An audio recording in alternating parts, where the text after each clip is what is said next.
9:28 in the morning, July 24, 1943. Open ocean west of Truk, in the Caroline Islands. Lieutenant Commander Lawrence Randall Daspit is at the periscope of the submarine Tinosa, looking at the most valuable target any American submarine officer had been handed in the war so far. Her name is Tonan Maru No. 3, 19,262 tons, built as a whale factory ship, converted into an oil tanker, now the largest tanker in the Japanese merchant fleet. She is carrying fuel from Palau to the fleet anchorage at Truk. Codebreakers in Hawaii read the Japanese signals and put Tinosa directly in her path. And she has arrived alone. No destroyer, no aircraft, no escort of any kind.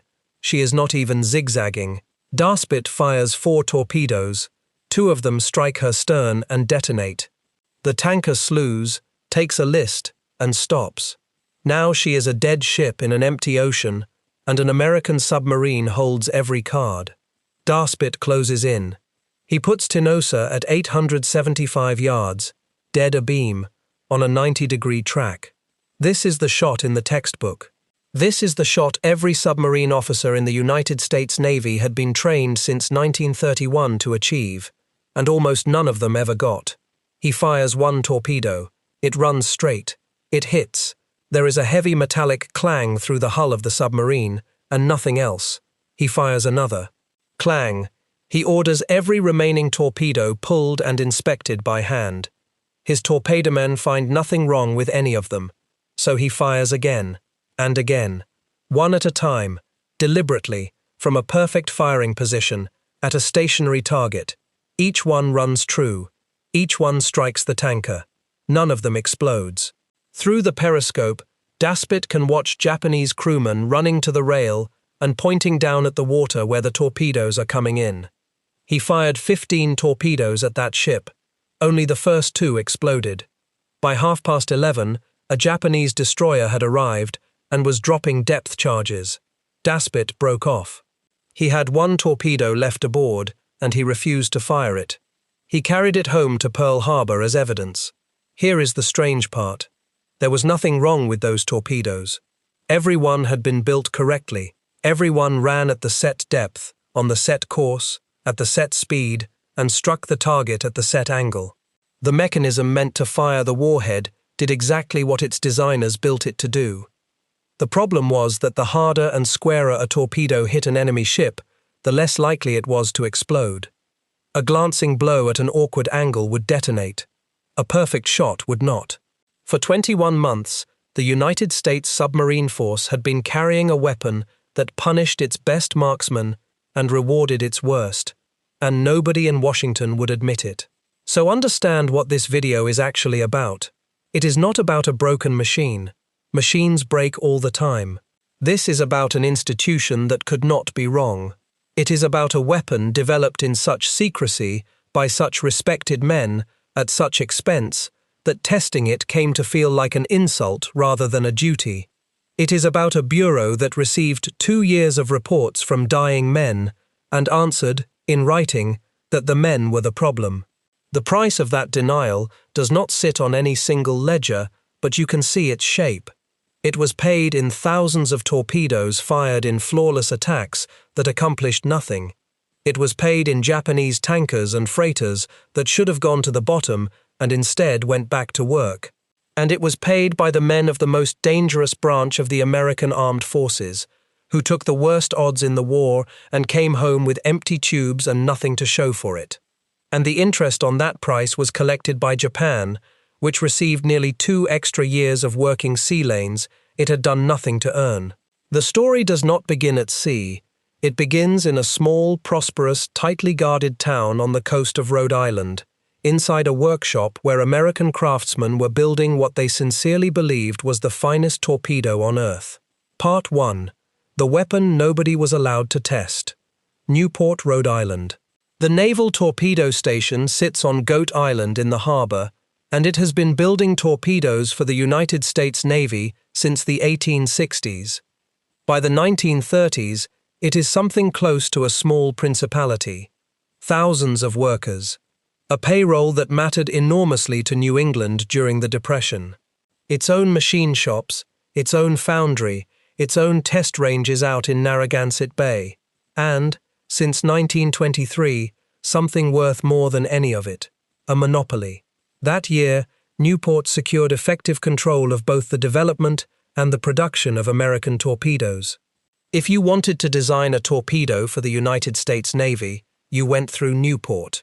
If you wanted one built, you went through Newport.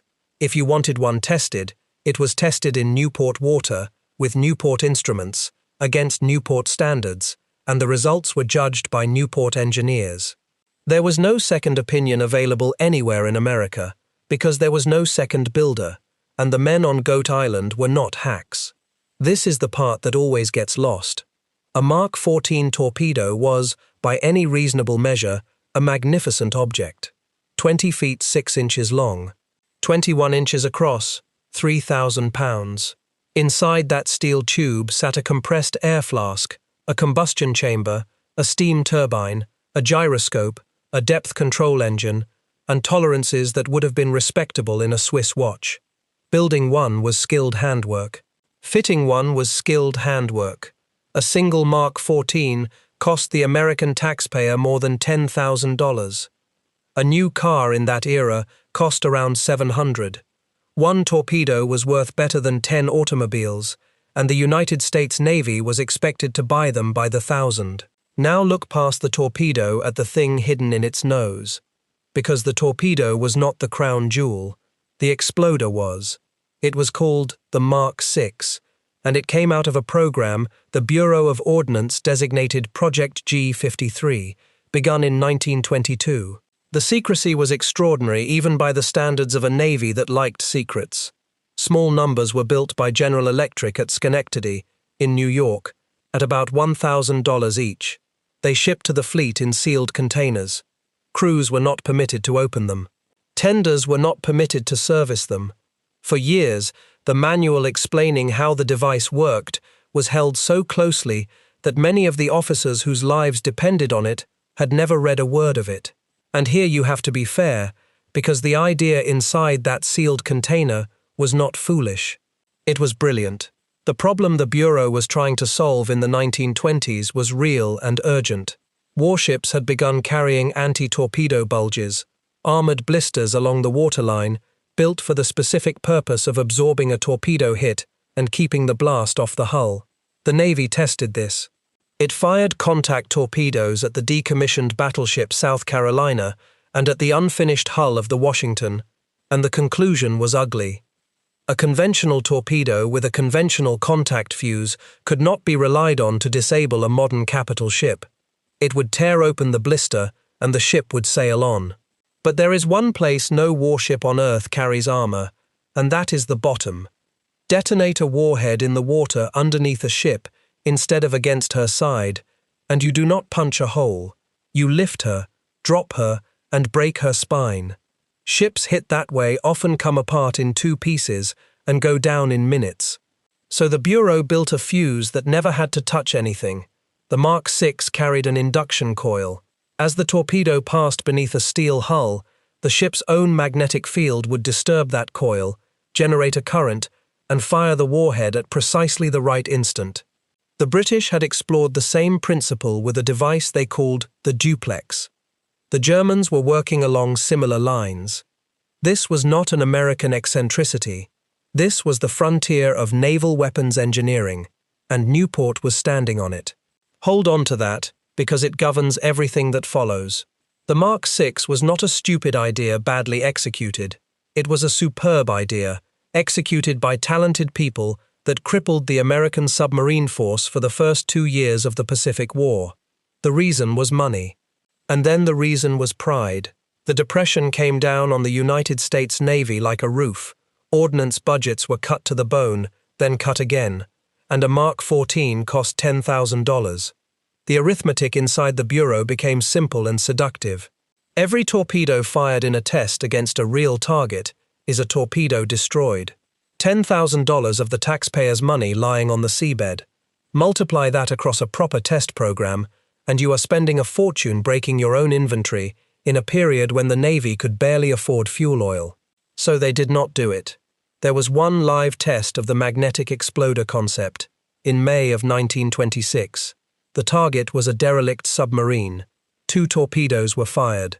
One ran underneath the hull and did nothing. The other detonated and blew the target in half. One success out of 2 against a stationary wreck in the coastal water of New England. That was the trial.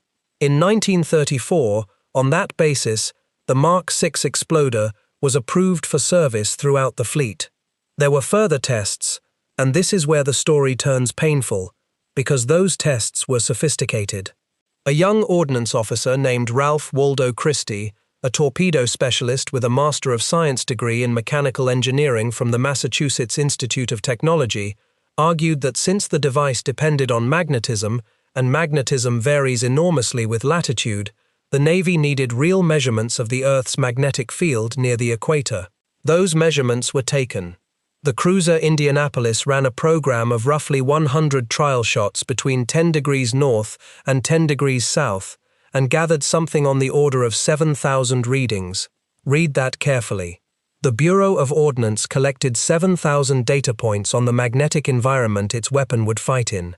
Torpedoes were tested at Newport constantly. They were tested with practice heads filled with water so that the weapon could be fished out of the bay afterwards and used again.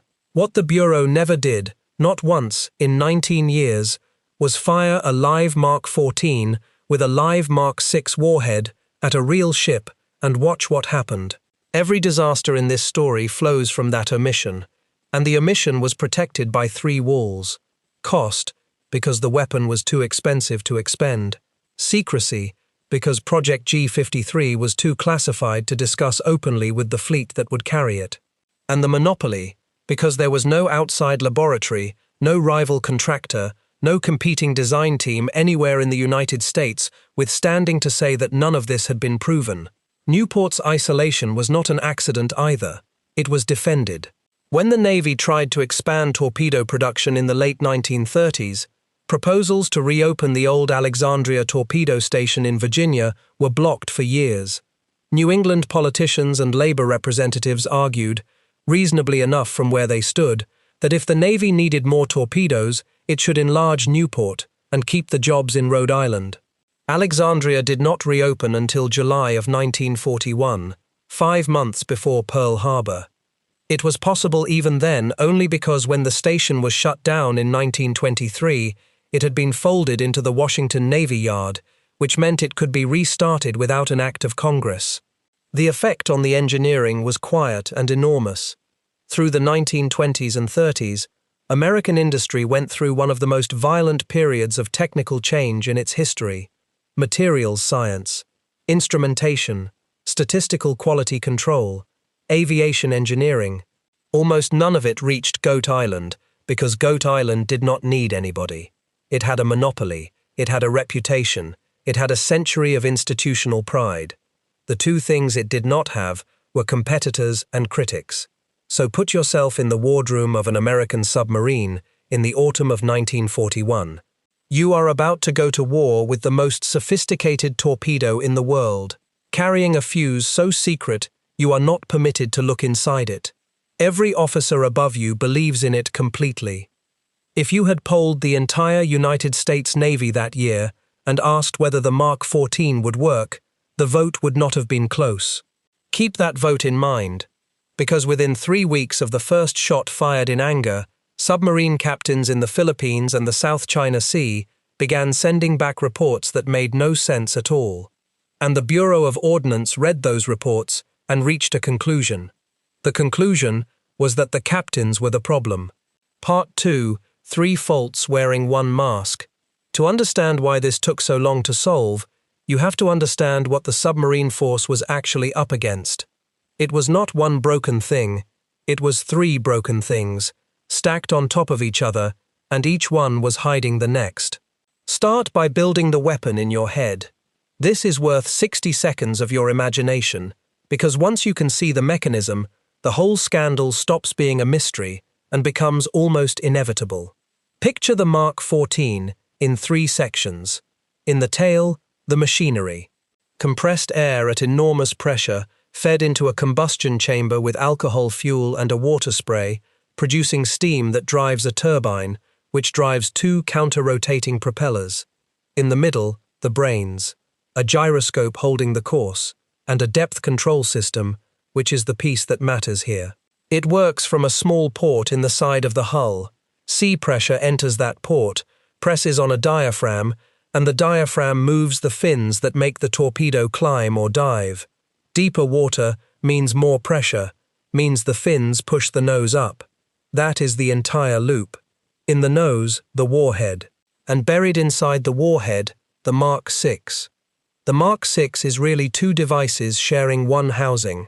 The first is the magnetic feature, the induction coil that senses a steel hull passing overhead. The second is a backup, a plain mechanical contact pistol, in case the magnetic feature does not trigger. That contact pistol is a firing pin held on a pair of guide rails. When the torpedo slams into something, inertia drives the pin forward along those rails into a primer cap. The cap fires a booster charge, and the booster sets off some 600 pounds of explosive. Now here are the three faults. Fault 1. The depth sensing port was in the wrong place on the hull. In a region where water flowing past a moving torpedo produces a pressure reading that is simply false. The torpedo therefore believed it was shallower than it really was, and dived to correct. The faster it ran, the worse the error became. In service, Mark 14s were running roughly 10 feet below the depth they had been set to. Some ran deeper. Fault 2. The magnetic feature was calibrated far too finely for real conditions. The Earth's magnetic field is not uniform. It varies by latitude, by local geology, by the residual magnetism in the target's own steel. The Mark VI was sensitive enough that it would fire early, well short of the target, triggered by a disturbance that was not a keel, or it would not fire at all. In the tropical water where the Pacific War was actually fought, settings derived in northern latitudes were close to meaningless. Fault 3. The contact pistol, the humble mechanical backup, was not strong enough. Under a square hit, the deceleration was violent enough, by later measurement, on the order of 500 times the force of gravity that the firing pin mechanism distorted. The pin was released correctly, exactly as designed. But the rails it had to travel along jammed under something like 190 pounds of friction, and the pin arrived at the primer cap without enough force to fire it. Now watch what those three faults do to each other, because this is what made the scandal possible. Fault 1 hides faults 2 and 3. If your torpedo runs 10 feet too deep, it passes harmlessly under the target. There is no impact, so the contact pistol is never tested. There is no explosion, so the magnetic feature simply looks like a miss. The captain reports a miss. The bureau reads a miss and concludes the captain aimed badly. Fix fault 1 and you expose fault 2. Now the torpedo runs at the correct depth, arrives beneath the keel, and the oversensitive magnetic exploder fires early, throwing up a spectacular column of water 50 yards short. Through a periscope, that looks like a hit. Captains reported hits. Ships sailed on. Disable fault 2, and you finally expose fault 3. Now the torpedo runs at the correct depth, with the magnetic feature switched off, strikes the hull squarely, and the contact pistol jams under the impact and does nothing whatsoever. 3 faults, revealed in sequence, each one visible only after the previous had been cured. Each discovery cost months of argument, and at every stage the Bureau could look at the fleet's complaints and say, with a certain grim logic, that the last thing the fleet complained about had been fixed, and the problem was still there, so clearly the problem was not the torpedo. There is one more thing about fault 3 that deserves to be said slowly, because it is the cruelest detail in the whole affair. The failure was worst on a perfect shot. A torpedo striking at an oblique angle decelerates less violently. The firing pin mechanism survives, the pin travels, the primer fires, the warhead goes off. A torpedo striking at exactly 90 degrees, the shot every submarine officer was trained to achieve, the shot that represented perfect tracking and perfect judgment and perfect nerve, produced the maximum deceleration and the maximum jamming. The better the attack, the more likely the dud. For 21 months, the United States Submarine Force ran a competition in which the winners were punished.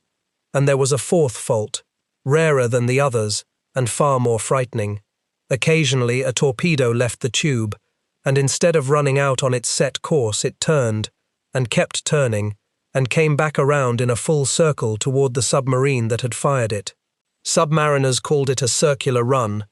It was not something anybody could fix by adjusting a firing pin, and before the war was over, it would kill more Americans than any dud ever did. Now hold that against how the weapon was actually being manufactured, because the production side is its own quiet indictment.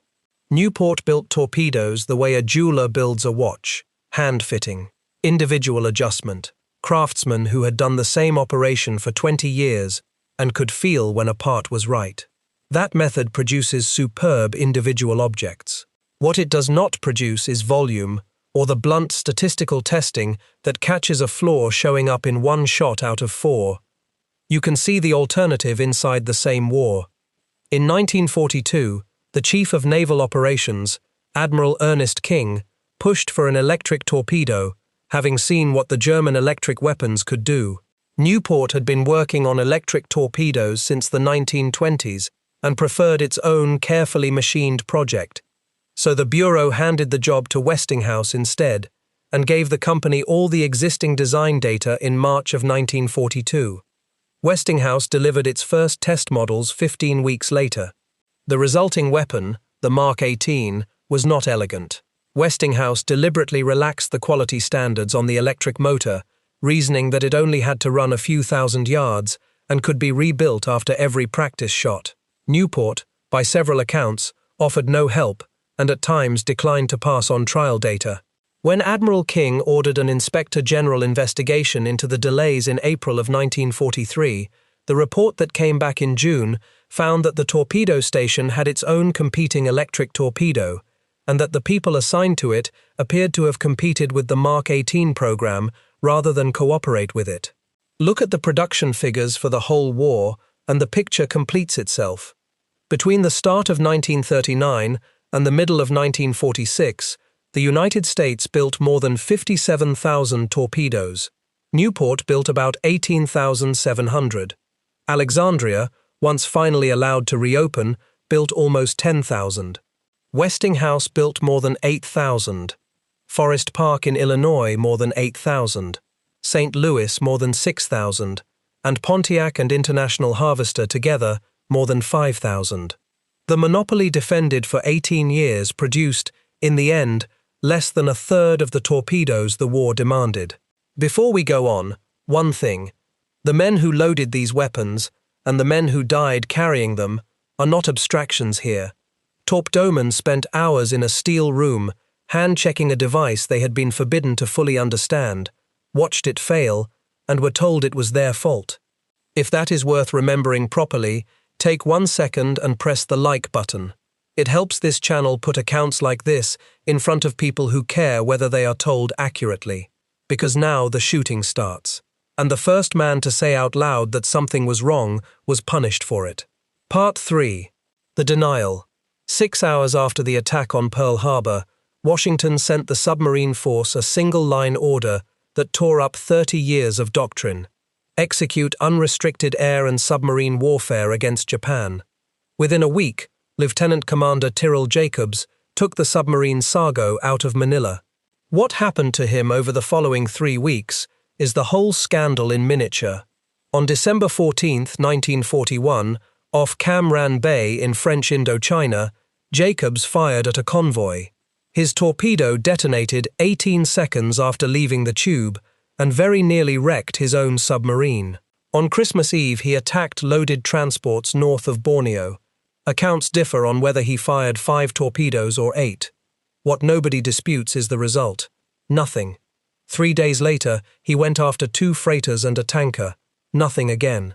By the end of that patrol, Jacobs had fired 13 torpedoes, roughly $130,000 of ordnance, at targets he had tracked correctly, and had scored no hits at all. He was an engineer by temperament, and he did what an engineer does. He worked the problem. If the magnetic feature was firing his torpedoes early, or stopping them firing at all, he could take it out of the equation. So he ordered the magnetic portion of the Mark VI exploders deactivated in his remaining torpedoes and fired on contact alone. For that, he got into considerable trouble. Remember the date. December of 1941. The order that finally deactivated the magnetic exploder across the Pacific Fleet would not be issued for another 18 months. The Bureau of Ordnance response to Sargo, and to the flood of similar reports arriving from every submarine command in the Pacific, was consistent, and it was formal. The weapon was sound. It had been designed by the finest torpedo engineers in the country. It had been approved after testing. Therefore, the variable that was failing had to be the crew. This hardened into doctrine. Skippers were told their fire control solutions were wrong, their tracking was sloppy, their nerve had failed at the periscope. And you have to understand the culture to see why that worked. The bureaus of the United States Navy in 1942 were very nearly sovereign. Not even Admiral King, who held the posts of Commander-in-Chief of the United States Fleet and Chief of Naval Operations simultaneously, an unprecedented concentration of authority, had direct command over them. One submarine officer described the psychology of it plainly. A naval officer conditioned to believe the Bureau was infallible on matters of ordnance did not lightly challenge it. There is one episode from this period that ought to be far better known. The Bureau sent an expert to Surabaya to investigate the complaints on the spot. While preparing one of Sargo's trial torpedoes, he set the gyro backwards, a setting essentially guaranteed to produce an erratic run and entirely capable of killing the crew that fires it. The submarine's own torpedo officer caught it and corrected it. The expert examined the maintenance procedures, found nothing wrong with any of them, and filed a report blaming the crew. Here is the institutional fork the whole story turns on. An organization handed bad news has two available responses. It can treat the report as information, which is uncomfortable and expensive and requires admitting that people you respect made a mistake. Or it can treat the report as an accusation, which is cheap and comfortable and requires only that you doubt the character of the men making it. The Bureau of Ordnance chose the second one and held that position for the better part of 2 years, while American submarine crews sailed into the most heavily defended water on the planet, carrying weapons that could not be relied on to work. The corrosion this caused inside the fleet is easy to miss, and the shortage argument running underneath all of it was real, which made it more useful still. On December 10, 1941, Japanese bombers destroyed the naval yard at Cavite in the Philippines, which held the largest torpedo arsenal the Navy maintained outside the United States. More than 200 Mark 14s burned on the ground in a single afternoon, gone before the submarine force had properly begun fighting. Across all 3 Navy factories, total production of submarine torpedoes for the whole of 1942 came to only about 2,000. From then on, every request to expend torpedoes on testing could be answered with a shortage that genuinely existed. At Pearl Harbor, the commander of submarines, Rear Admiral Thomas Withers, refused to allow the magnetic exploder to be deactivated, arguing that torpedo shortages made such waste impossible. So his captains did it anyway, unofficially, and then had to conceal what they had done. Patrol reports were quietly doctored. Skippers overstated the size of the ships they were attacking in order to justify firing more torpedoes at them. An entire submarine force began falsifying its own paperwork, not for gain, in order to be allowed to fight. The first real crack came out of Australia, from a man willing to spend his own reputation. Rear Admiral Charles Lockwood took over submarine operations in the Southwest Pacific at Fremantle in May of 1942. He listened to his captains, which by itself set him apart. Then he did the thing nobody had done since 1926. He tested the weapon. On June 20, 1942, in Frenchman's Bay in Western Australia, Lockwood had a fishing net strung across the water and ordered the submarine skipjack, under Lieutenant Commander James Coe, to fire torpedoes through it at known depth settings. Then he had the net hauled up and measured the holes. The holes were roughly 10 to 11 feet below where they should have been. 800 Mark 14s had already been fired at the enemy by that point in the war. Newport's response to the net test was to dispute the methodology. The Bureau's response was slower and more grudging, but on August 1, 1942, it conceded that the Mark 14 ran deep. 6 weeks after that, it went further, and acknowledged in writing that the depth control mechanism had been improperly designed and tested. And here is the detail that turns an error into something worse. Newport had tested the Mark 14's running depth in October of 1941, 2 months before the war, and read the results as showing it ran about 4 feet deep. That finding was not passed to the submarine commands. When the chief of the Bureau of Ordnance directly ordered further tests in February and March of 1942, they confirmed the 4-foot error, and Rear Admiral William Blandy notified the commander of submarines in the Pacific by letter on March 30. The information existed inside the building before the first American submarine ever fired a shot in anger. Now comes the irony that defines the middle of this war. Fixing the depth problem made the results worse. Once the torpedoes ran at the depth they were set to, they started arriving where they were supposed to arrive, and the magnetic exploder started doing what an oversensitive magnetic exploder does. Prematures multiplied. Captains watched enormous plumes of water erupt short of their targets, while the targets steamed calmly onward. By 1943, submarine commanders were estimating that around 1 torpedo in 10 was exploding prematurely. The Bureau's own figure was closer to 2 in 100. The sinking numbers did not rise. On April 9, 1943, Lieutenant Commander John Scott, in the submarine Tunny, achieved something close to unimaginable. Tracking on radar at night off the Caroline Islands, he maneuvered his boat into the middle of a Japanese carrier formation and dived to attack. Through the periscope, Scott reported 1 large carrier and 2 smaller ones. The Naval History and Heritage Command names 3, Junyo, Hio, and Taiyo, though the identifications have been questioned ever since. It was the opportunity a submarine officer gets once in a war, if ever. He fired all 10 tubes. The Navy's own later analysis concluded that 7 of those 10 torpedoes should have hit, and detonated prematurely instead. The only confirmed result was light damage to the escort carrier Taiyo. The Naval History and Heritage Command has called it probably the most frustrating day in the history of the American submarine force, and it weighed directly on the decision that followed 2 months later. In May of 1943, Commander Dudley Morton brought the submarine Wahoo back into Pearl Harbor. Morton was, at that moment, arguably the most celebrated submarine captain in the United States Navy, a man whose aggression was a legend across the entire force. He had gone out, attacked repeatedly, and watched his torpedoes miss, or broach and explode early, or hit and do nothing at all. He came back and said so, in language that removed any possibility of misunderstanding. When Morton could not make the weapon work, the argument that the crews were at fault finally began to lose its grip. So Lockwood stopped writing letters and got on an aircraft. In the spring of 1943, he flew to Washington to make the case in person, and what he said at the Submarine Officers' Conference survived, because it was too blunt to forget. If the Bureau of Ordnance could not supply his force with torpedoes that would hit and explode, he told the room, then it should ask the Bureau of Ships to design a boat hook, so his submarines could at least rip the plates off Japanese ships by hand. Then he went to see the chief of the Bureau of Ordnance himself.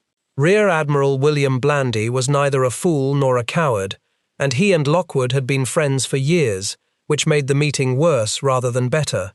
Blandy asked whether discrediting the Bureau of Ordnance was now part of Lockwood's mission, because if so, he was making excellent progress. Lockwood answered that if anything he had said got the Bureau moving, the trip would have been worth making. Read that exchange carefully, because the whole disease is in it. The senior officer responsible for American naval weapons was not asking whether the torpedoes worked. He was asking what the complaints were doing to the standing of his organization. 2 years into a war, with submarines going out and coming back empty, the reputational question was still arriving first. Lockwood went back to Pearl Harbor with the magnetic exploder problem officially under study. which is bureaucratic language for nothing at all. So he went around the bureau entirely. In late June of 1943, he asked Admiral Chester Nimitz, Commander-in-Chief of the Pacific Fleet, for permission to shut the magnetic feature down. On June 24, Nimitz ordered every submarine under his command to deactivate it. He did not ask the Bureau of Ordnance. He did not negotiate with it. He simply removed its most secret weapon from the war by fleet order. It did not end there, because the submarine force was split between two chains of command, and the Australian-based boats did not answer to Nimitz. They answered to Rear Admiral Ralph Christie, now commanding at Fremantle, and Christie was the officer who, as a young lieutenant with a graduate degree in torpedo engineering, had helped develop the Mark VI magnetic exploder in the first place. Christie kept the magnetic feature active in his boats. He believed in it. He had spent 20 years on it. He wrote to Lockwood arguing that the shortage of Japanese sinkings was the fault of ineffective submarine crews and asked him to stop filing negative reports about the torpedoes. Lockwood, who had a gift for this sort of thing, replied that from the sheer volume of complaining in the letter, he assumed Christie's breakfast coffee had been scorched. The correspondence between the two men survives. The wording of that reply reaches us through Clay Blair's History of the Submarine War. Christie did not give way until his superiors took the choice away from him. When Vice Admiral Thomas Kincaid became commander of Allied naval forces in the Southwest Pacific at the end of 1943, he ordered the magnetic exploders deactivated. Christie recorded the moment in his diary in one short sentence. The long battle over the magnetic feature had ended in defeat, and they were licked. That is what it took. 18 months after Tyrrell Jacobs was reprimanded for reaching exactly the same conclusion on his own initiative. And then, 1 month after the magnetic exploder was finally switched off across the Pacific Fleet, the third fault stepped out from behind the second one. Which brings us back to Tinosa. Daspit's patrol report from July 24, 1943 is one of the most quietly devastating documents of the Pacific War, precisely because there is no anger anywhere in it. He had tracked the target carefully. With the spread he used, he wrote, "The torpedoes could not have run properly and missed. The magnetic feature was disabled, exactly as ordered. He had a stationary target, an ideal range, and a perfect track angle. He had his remaining torpedoes pulled and inspected by hand between shots. His log records the same phrase over and over. Fired, hit, no apparent effect. He brought the 16th torpedo home unfired." Lockwood, by then commanding all submarines in the Pacific from Pearl Harbor, later wrote that, as Daspit described the attack, he was almost speechless with rage. The torpedo was examined. Nothing was found wrong with it. Sit with that, because it is the crux of the entire affair. The weapon had functioned correctly. The crew had performed perfectly. The target had been motionless and undefended, and a full inspection of the surviving round in a naval workshop revealed no defect whatsoever, because the defect did not exist anywhere except in the instant of impact. And impact was the one condition Newport had never reproduced. What broke the deadlock was not a laboratory, it was a cliff, and a man who refused to wait for Washington. Captain Charles Momsen, known through the submarine force as Swede, was the kind of practical problem solver every large organization needs and few promote.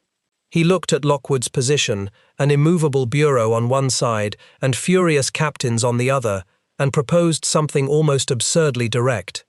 There is an island off Maui called Kahulaway, with sheer cliffs dropping into shallow water. Fire live torpedoes at the cliffs. When one fails to explode, send divers down and get it. Lockwood agreed. Beginning on August 31, 1943, live war shots were fired from the submarine Muskellunge into the cliffs of Kahulaway, supervised by Lockwood's gunnery and torpedo officer, Commander Arthur Taylor. The first two detonated. The third did not. Divers went down and recovered an armed, live, unexploded Mark 14 warhead off the sea floor. Lockwood later described the business of handling it as shaking hands with St. Peter. They took it apart. The firing pin had been released. It had simply not reached the primer cap with enough force to fire it. Then came the piece of engineering that solved a 20-month scandal in about a fortnight, and it was done with a crane.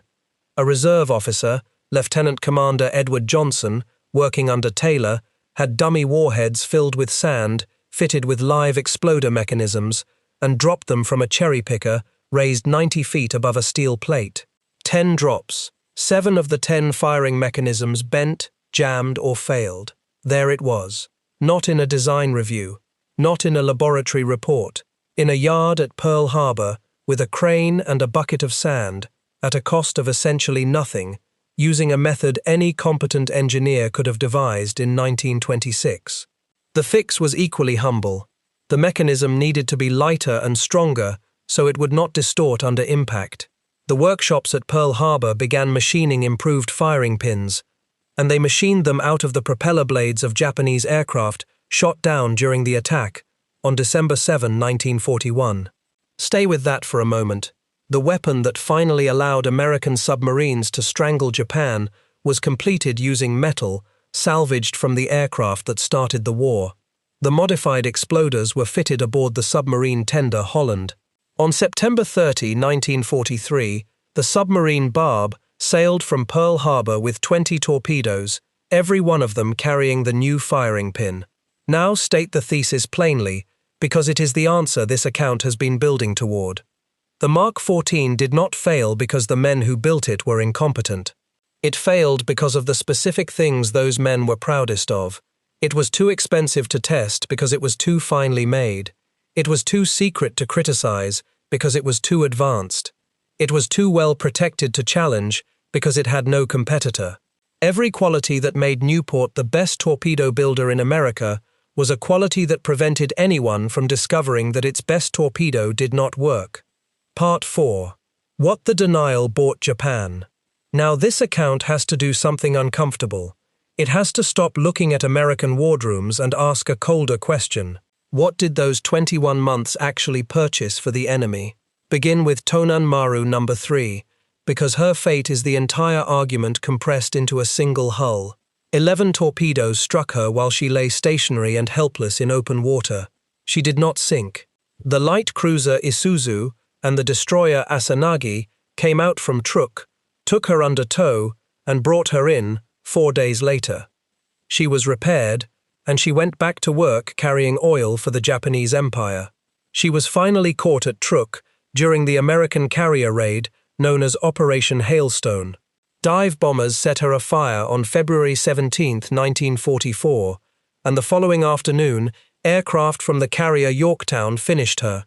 She rolled onto her side and sank with more than 300 of her crew.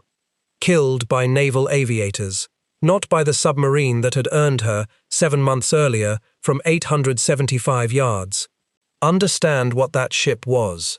Japan went to war to secure oil, conquered the oil fields of the Dutch East Indies to get it, and the entire value of that conquest depended on moving the oil north in tankers. There were very few hulls of that size anywhere in the world, and Japan could not replace them. Sinking her on July 24, 1943, would have been one of the most consequential single actions of the Pacific War. An American submarine achieved a flawless attack on her and failed because of a firing pin that jammed under load. Now widen out. Between December of 1941 and August of 1943, American submarines sank roughly 1.4 million gross registered tons of Japanese merchant shipping. That is a real achievement, and it deserves saying, because some of those sinkings were the magnetic exploder working exactly as intended. The device was not useless. It was unreliable, which in warfare is a different condition, and in some ways a worse one. But look at the effort behind that figure. In 1942 alone, Pacific submarines fired something on the order of 1,400 torpedoes to achieve it. The depth defect alone meant a large share of them passed harmlessly beneath their targets. Then look at what happened once all 3 faults were finally cured. The change is not gradual. It is a cliff. Take the official count of merchant ships of 1,000 tons and over. In 1942, American submarines sank 134 of them, some 580,000 tons, In 1943, with the corrections reaching the fleet only in the closing months, 284 ships, and just over 1.3 million tons. In 1944, with every boat in the Pacific carrying weapons that worked, 492 ships and nearly 2.4 million tons. In a single year, the submarine force destroyed more Japanese shipping than it had managed in the previous 2 years combined. Largely the same boats. Largely the same captains. Largely the same tactics. The variable that changed was the firing pin. The consequences of that 1 year are not abstract. Japan was farther from self-sufficiency in raw materials than any industrial nation on Earth, and everything she lacked had to arrive by sea. Total imports into the home islands fell from about 35 million tons in 1942 to 27 million in 1943 to 16 million in 1944. Once the submarines became reliable, and once tankers were made the priority target, the oil figures collapsed outright. Oil arriving in Japan fell from 1.75 million barrels in August of 1943 to 360,000 barrels in July of 1944. By the spring of 1945, oil imports into the home islands had effectively reached zero. Warships sat at anchor near the southern oil fields because there was no fuel to bring them home. Aviation fuel was being distilled from pine roots. That was the machine the submarine force became, once its weapon worked. Now run the clock backwards and ask the honest question. What if the same weapon had worked in January of 1942? Be careful here. Nobody can tell you the war would have ended a year earlier. What can be said precisely is what the failure prevented while it was happening. In 1942, Japanese transports carried troops and supplies to Guadalcanal through water that American submarines were patrolling. Through 1942 and into 1943, the tankers moving the oil that made the Imperial Japanese Navy operational sailed routes that American submarines were sitting on. The submarines found those targets. They tracked them correctly. They fired. The strangulation that eventually broke Japan's war economy was not delayed by a shortage of submarines, or a shortage of skill, or a shortage of courage. It was delayed by an exploder mechanism. There is a companion story from the same summer, and it belongs here because it is the mirror image of everything you have just heard. Through the first 18 months of the war, American submarines survived Japanese depth charge attacks at a rate that astonished their own crews. The reason was one of the most closely held tactical secrets in the Pacific. Japanese anti-submarine forces had underestimated how deep an American fleet boat could go, and were setting their charges to detonate above the depths the submarines were actually running at. Crews learned to go deep, sit still, and listen to the explosions going off in the water above them. In June of 1943, Andrew May, a congressman from Kentucky and chairman of the House Military Affairs Committee, returned from a tour of the Pacific Theater, where he had been shown a great deal of sensitive material. He gave a press conference. He was proud of what American submariners were achieving, and he wanted the country to know why they were surviving, so he told the reporters that Japanese depth charges were being set too shallow. The wire services carried it. Newspapers across the United States printed it, including at least one in Honolulu, and Japanese anti-submarine forces began setting their depth charges deeper. Lockwood's assessment after the war was that the indiscretion cost the submarine service 10 boats and 800 officers and men. That is his estimate, not a proven finding, and it deserves the caveat. A post-war analysis by the Pacific Submarine Command concluded that Japanese forces never did establish the true maximum diving depth of American submarines, and stopped short of blaming specific losses on the leak. What is not in dispute is that Japanese depth charge settings went deeper after 1943, and that a man with access to classified information said out loud, on the record, something no submarine officer in the Pacific would have said, under any circumstances. Hold the two failures side by side, because they are the same failure wearing different clothes.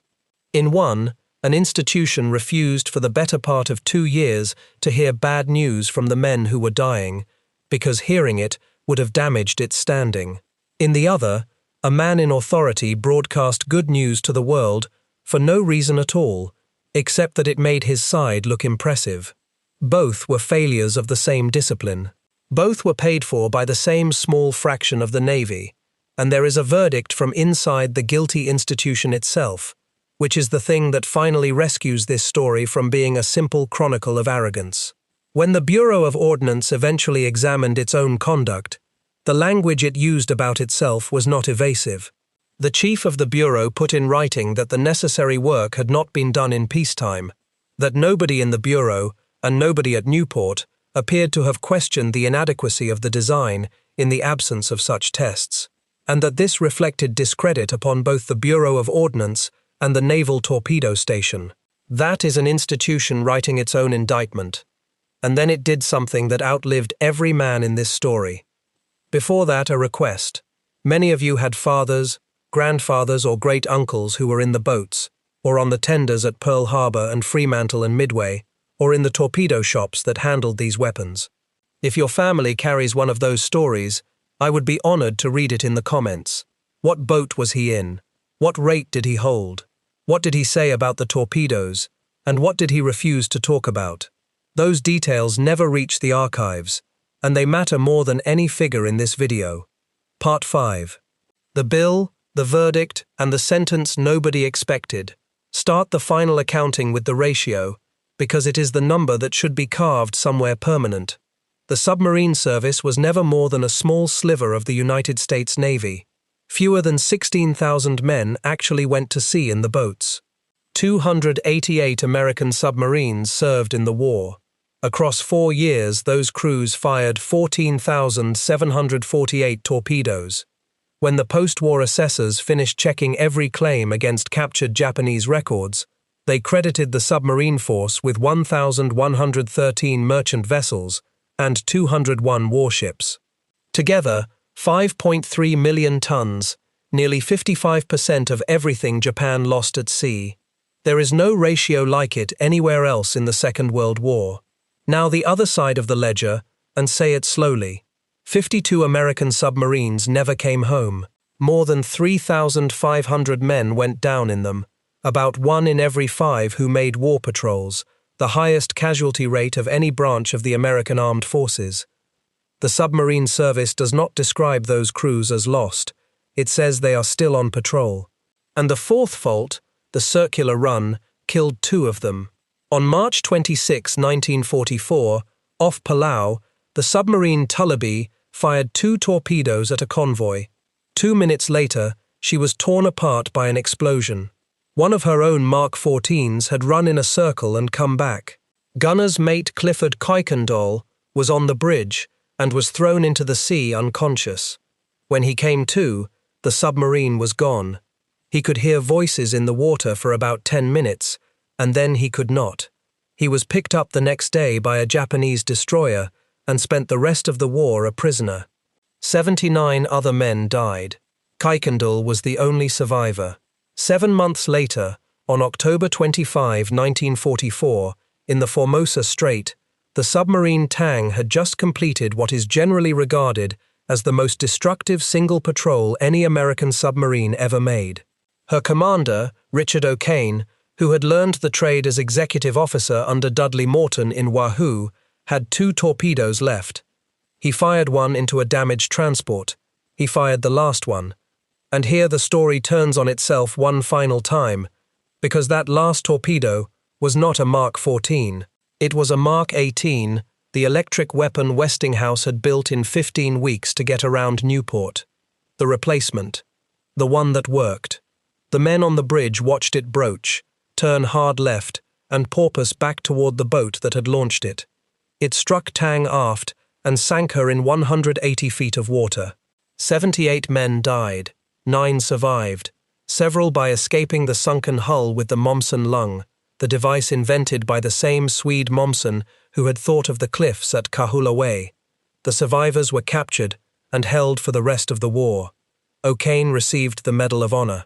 The most successful submarine of the war was destroyed by its own last torpedo, and it was the good torpedo that did it.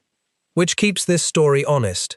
The Mark 18 was not a scandal, it was competently made, quickly delivered, and it sank a great deal of Japanese shipping. It also had the circular run problem the Mark 14 had, and nobody had solved that either. So what is the verdict? The verdict is not that the men at Newport were villains, and any account that tells you so is selling you something easy. They were skilled people, loyal to an institution they had reason to be proud of, solving a real tactical problem with a genuinely advanced idea. On budgets, a national catastrophe had cut to nothing. Every decision in the chain looked defensible at the moment it was taken. And there is one comparison that settles what kind of failure this was, because the United States was not the only navy handed a broken torpedo. Germany found almost exactly the same faults in its own weapons at the start of the war: torpedoes running too deep, a magnetic pistol firing early or not at all, contact firing that failed on square hits. During the invasion of Norway in April of 1940, German submarine commanders fired at anchored warships and transports at close range and achieved nothing, and the crisis grew severe enough to threaten the entire submarine campaign. The response was not 2 years of correspondence. Admiral Karl Dönitz forced the issue upward, and within days Grand Admiral Erich Raeder appointed a commission of inquiry. Senior officers of the German torpedo establishment, including the admiral who had run the Torpedo Trials Organization for years, were court-martialed and sentenced. The Germans were still tracing the last of the faults into 1942, but the worst of it was corrected inside 6 months. The historian Anthony Newpower, who has set the two cases side by side, puts the comparison at 6 months for the Germans against 22 for the Americans. Same physics, same defects. A very different institution.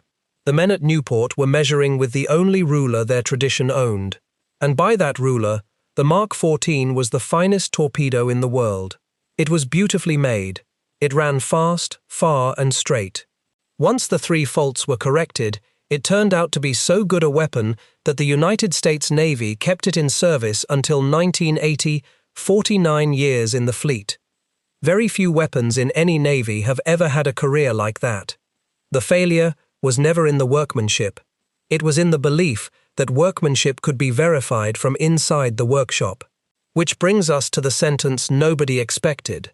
Out of the wreckage of the scandal, Rear Admiral William Blandy, the same chief of the Bureau of Ordnance who had asked Lockwood whether discrediting the Bureau was part of his mission, issued a directive to the Naval Torpedo Station at Newport.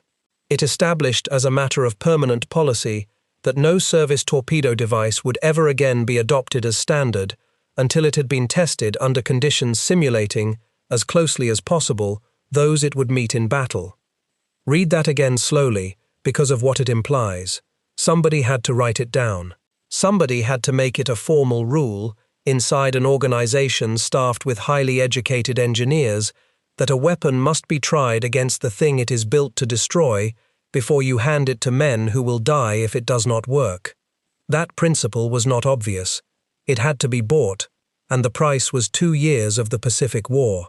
The institutions did not survive it.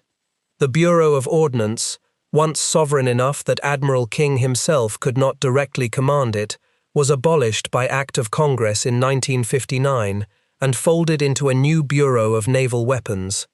The system of semi-independent bureaus that made the denial possible was dismantled. Newport still exists, no longer a monopoly but part of the Navy's Undersea Warfare Research Organization.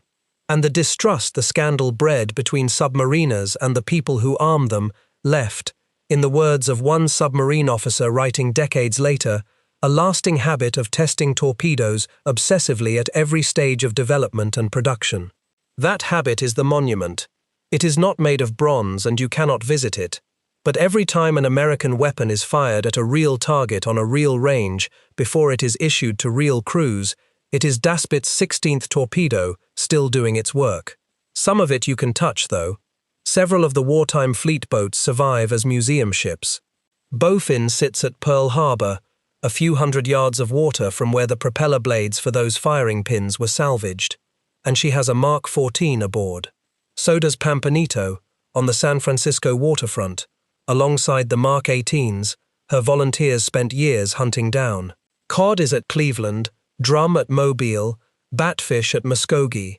Torsk lies at Baltimore, the last boat of her class still afloat that made war patrols, and she fired the final torpedoes of the war. You can climb down a ladder today, stand in a forward torpedo room, and put your hand on the casing of one of these weapons. You will be standing exactly where a torpedoman stood in 1943, checking a device he had been forbidden to fully understand, for a fault he had been officially informed did not exist. And what became of the man from the beginning of this story? Lawrence Daspit took Tinosa straight back out. In the months after the Tonan Maru attack, with working exploders in his tubes, he sank ship after ship around Palau and the Philippines, and he was awarded the Navy Cross. He was promoted rapidly. He commanded a heavy cruiser during the Korean War. He retired as a rear admiral and died in 1979. He is not remembered for any of that. He is remembered for the day he did everything right and nothing happened, and for one decision that ended a scandal, which was to stop firing, keep the last torpedo, and carry it home so that somebody in authority would be forced to look at it. Because that is what this story is finally about, and it is not about a firing pin. A firing pin is a piece of steel. Steel can be redesigned in a fortnight by anybody willing to break a few and look at the pieces. What took 21 months was not the engineering. It was the far harder business of getting an organization to accept a fact that damaged it. And notice who actually found the answers. Not one of them was an ordnance engineer, a submarine captain with a fishing net, a squadron commander with an idea about a cliff, a reserve officer with a crane, a skipper who came home with a torpedo instead of a kill. Every fault in the Mark 14 was found by somebody with no authority to be looking for it, and resisted by the people whose job it was. Weapons are built by institutions, and an institution is only ever as good as its willingness to be told bad news by people junior to it. That was the real defect in the Mark 14, and it was never in the nose cone. 52 boats are still on patrol. The men in them were let down by a system that could have found the answer at any point across 19 years, for the price of one torpedo and an afternoon. Their names deserve to be said: Daspit, Jacobs, Lockwood, Momsen, Johnson, Coe, Morton, O'Kane, Kuykendall, and now you know why.